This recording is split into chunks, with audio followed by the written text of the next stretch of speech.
guys, welcome back. Today we are working on our palace build again. This is in our Let's Talk About series. I have changed the exterior to be a bit more gray toned.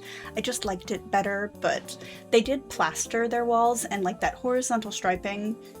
While I don't have a custom wallpaper to mimic the wood and mortar, it's close enough. It's close enough for me to enjoy.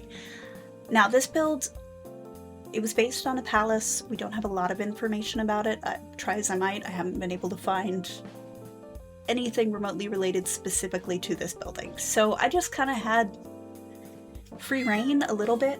Yes, Hiobi, that's right. He is not happy with me. He has run out of meds and is furious about being contained. So yeah, I had free reign as to how to decorate this lot. I decided to go the ornamental garden route because it seemed like the most I can't even say that word right now. The best use of the space. That's what we're gonna go with. It's hot. It is so hot. And all of the animals are yelling at me, and it's hot. So yeah, I actually ended up using a floor tile that I made, which I was very happy that ended up being my favorite. It is not from this region, but it's fine. So I wanted to include a lot of like fancy plants, but also I did place some sun and moon objects. When I do the final neighborhood release, I will not be including those objects. I will be removing them. I will replace them with the closest Max's equivalent, but I did want you to see the vision with, I think I used persimmon trees and then some different plants, just because I liked the way they looked.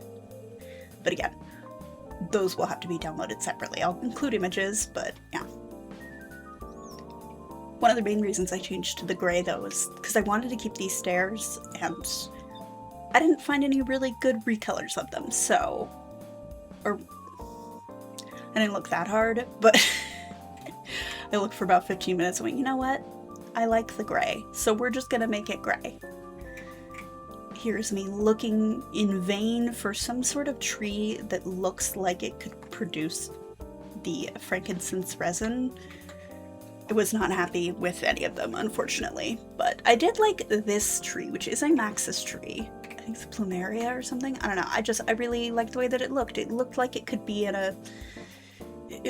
It's not quite jungle, but not desert, because at the time this region was a lot wetter. So I wanted it to be greener for sure. The main neighborhood, I'm still torn if I'm going to do the desert base and then use neighborhood decorations to make it a bit greener, or if I'm going to make it a lush terrain but then use that like sand placement to make it a little bit deserty. I don't know.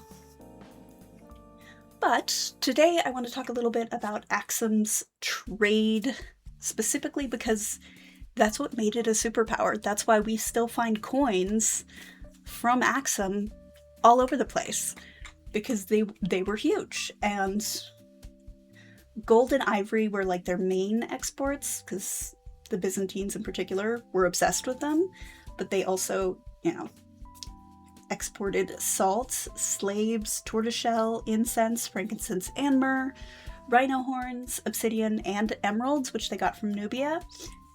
And basically it went to the seaport of Agilis and went all over the place. They also had camel caravans, and in turn they brought a lot of goods into their country. So they were bringing in things from Egypt, things from India, different types of weapons, beads.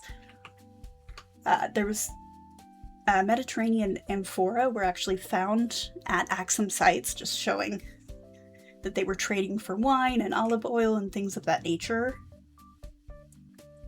And I think I just lost my train of thought. No, this is just talking about where the coins are. But yeah, I think it really just shows that they were a superpower. Like, they did call themselves, the leader of the country called himself the King of Kings, and it was really kind of a title that he earned, each of them, because they were a superpower.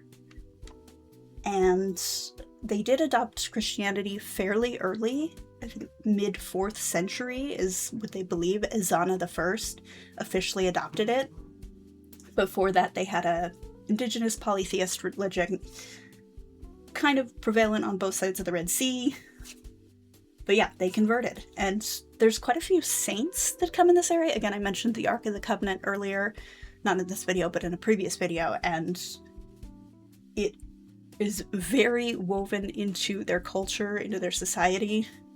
I do think it's funny that when I was watching a documentary, I don't know if I mentioned this, on the Ark of the Covenant, and they're like, well, one dude is not guarding it, you could just go get it. And I'm like, no, you don't understand. They are deeply religious. If you tried to go in there and take this sacred item that's guarded by one dude, it's not really guarded by one dude, it is guarded by the community. There's always people praying there. You really think they're just gonna let you do that? Absolutely not.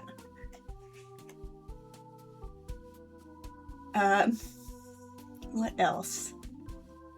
Yeah, it seems like it was brought in by missionaries, and it was almost because of their trading that Christianity entered into their zeitgeist, so to speak. And they really haven't deviated it from that, from what I've just read about and discovered. I'm still waiting on a couple books, but I don't know how long I'm going to be on the wait list, so we'll see. Trying to go through my local library, and the wait list is a struggle. Allegedly, though, it was Frumentius, who was a 4th century shipwrecked traveler from Tyre who introduced Christianity to the kingdom. This is kind of the lore. He became a teacher to the royal children. He became the treasurer and advisor of the king, probably Ella Amida. And when Ella Amida was succeeded by his son, Azana I, that is who Frumentius had a lot of sway over and had taught, and he was the one that really made it happen. And then later on in life, Frumentius traveled to Alexandria to receive an official title from the patriarch there in order to aid his missionary work. The dates are pretty higgledy-piggledy, but roughly between 315 and 360 CE, with the latter range being the most likely. I am getting this from an article from World History, which is about the Kingdom of Axum. It's been pretty helpful, considering how few sources I'm finding, which I do think a lot of that is just because language barriers. A lot of stuff on Axum appears to be in, like, French, which is interesting. I'm like, why?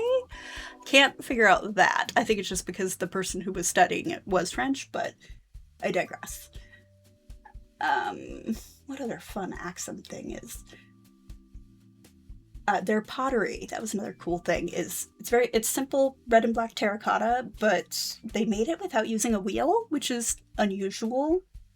They were very matte and finished, coated with like a red slip, and we found a lot of different things, so simple cups, bowls, jugs, and they used a lot of just like decorative geometric designs with just tools cutting into it, like uses the term incision in the article, but there were a couple 3-dimensional pieces as well, and it's all very, very Christianity-based, like they use the cross a lot.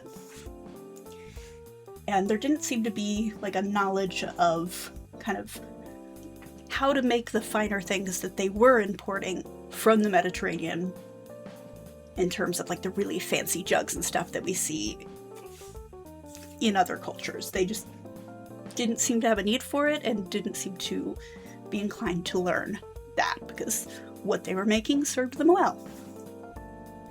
There also were no large-scale statues, with the exception of the obelisks that they were making. There are a few exceptions, so they found like indentations for feet carved within the foot of these stone bases that were about 35 inches wide, so they were probably 3 times the size fully made, but other than the stelae, there really just wasn't a lot of sculpture. And unfortunately, a lot of the stuff from there was looted, like storage chests, boxes. All of the royal tombs were pretty heavily looted in antiquity. And while some of that has been repatriated back to the country, which is, obviously is no longer Axum, but Ethiopia, and I believe where it was is a couple different places, but yeah, most of it has just been lost to time. Lost to space. But that's okay. I'm trying to learn about it, and other people are too, so that's good. This is going to be our last Axum build. I'm going to make some people next, and then we're going to move on to some other builds inspired by different medieval African countries. So thank you so much for joining me. If you liked this video, please give it a like. It really does help, and I will see you in the next one. Bye, guys.